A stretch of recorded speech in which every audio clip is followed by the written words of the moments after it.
आज आपण या व्हिडिओमध्ये राज्यभरातील प्रवाशांसाठी तिकीट सवलती बाबतीत एक अत्यंत महत्त्वाची बातमी देणार आहोत। तरी आपण हा महत्त्वाचा व्हिडिओ शेवटपर्यंत पहा मित्रांनो। महाराष्ट्र राज्यातील ग्रामीण भागाची जीवन वाहिनी असलेली लालपरी अर्थात महामंडळाची एसटी बस ही आता 78 वर्षाची झाली आहे। पुणे नगर मार्गावर एसटीची पहिली बस 1 जून 1948 रोजी धावली होती। त्या निमित्ताने 1 जून हा एसटीचा वर्धापन दिन म्हणून साजरा केला जातो। अवघ्या 36 बेडफोर्ड बसेसवर सुरू झालेला प्रवास गेल्या 78 वर्षात जवळपास 15 ते 16,000 बसेस पर्यंत पोहोचला आहे। सध्या दररोज राज्यातील जवळपास 55 ते 60 लाख प्रवाशांची वाहतूक महामंडळाच्या बसेसद्वारे केली जाते। अशातच प्रवाशांसाठी तिकीट सवलती बाबतीत एक अत्यंत महत्त्वाची बातमी समोर आली आहे। राज्य मार्ग परिवहन महामंडळाने प्रवाशांना अधिक सुलभ,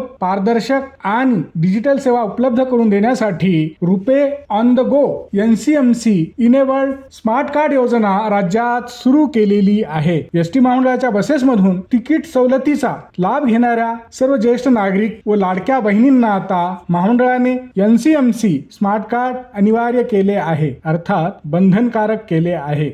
मित्रांनो, व्हिडिओ आवडला तर नक्की लाईक व शेअर करा आणि चॅनलवर नवीन आला असाल तर सबस्क्राईब अवश्य करा।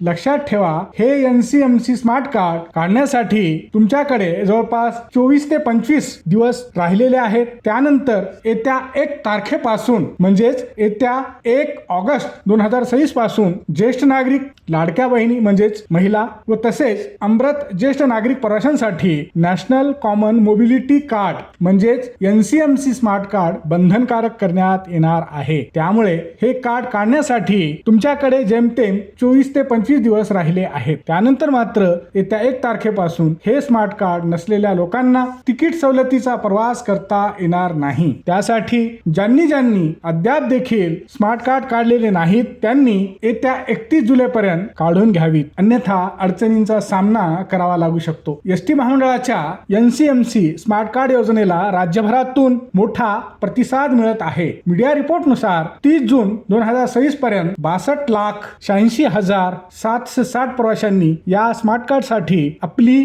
नोंदणी केली आहे। तर जवळपास 35,52,000 कार्ड हे ऍक्टिव्ह म्हणजेच सक्रिय देखील करण्यात आली आहेत। राज्याचे परिवहन मंत्री तथा एसटी महामंडळाचे अध्यक्ष श्री प्रताप सरनाईक यांनी दिलेल्या माहितीनुसार येत्या 1 ऑगस्ट 2026 पासून राज्यातील महिला, ज्येष्ठ नागरिक आणि अमृत ज्येष्ठ नागरिक योजनेतील सर्व सवलतधारक प्रवाशांना हे स्मार्ट कार्ड बंधनकारक करण्यात येणार आहे। 1 ऑगस्ट पासून आधार कार्ड किंवा दुसरे शासकीय ओळखपत्र दाखवून तिकीट सवलत मिळणार नाही, याची नोंद घ्यावी। येत्या 1 ऑगस्ट पासून तिकीट सवलतीत प्रवास करण्यासाठी सोबत एनसीएमसी स्मार्ट कार्ड असणे अत्यंत गरजेचे आहे। दुसरे महत्त्वाचे म्हणजे एसटी महामंडळाने अलीकडेच शुक्रवारी म्हणजे शुक्रवार दिनांक 12 जून 2026 रोजी आपल्या अधिकृत सोशल मीडिया अकाउंट एक्स वरून याबाबतची माहिती राज्यातील सर्व नागरिकांना आणि प्रवाशांना दिली आहे। हा व्हिडिओ शेवटपर्यंत पाहिल्याबद्दल आपल्या सर्वांचे अगदी मनापासून आभार। खूप खूप धन्यवाद। जय महाराष्ट्र।